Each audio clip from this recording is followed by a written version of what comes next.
October 31st was the final day of the year for the Celtic people of the North. And that day was called the Day of Samhain. And this individual, wal-iyadu billah, was supposed to be their god of the spirits of the dead, of evil again.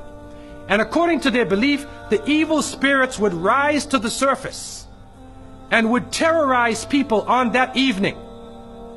And on that evening, if you did something wrong to a person, they'd come back to get you on that night. So some people would put on a disguise, so you couldn't recognize them on October 31st on that evening, and then they would be safe. Also, they would burn fires.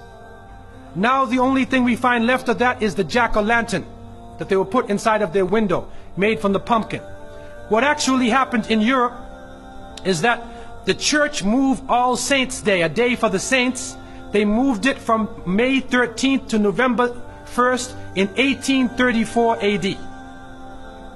And so what they said was that the 31st night is All Hallows Evening, which in America later became known as Halloween.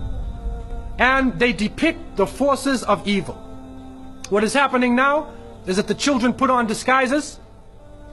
They dress as little devils, little witches, as goblins, vampires, anything evil, and they go out. And now with the new American way, they do trick-or-treat. And they come to your house asking for food. And so to send a Muslim child out to trick-or-treat is a demeaning, lowering thing. You're asking them to beg people for food. And so the reality that we recognize is that, number one, this is the day of Samhain. And the Quran tells us that the devil is an open enemy to humanity. There is no compromise with the devil.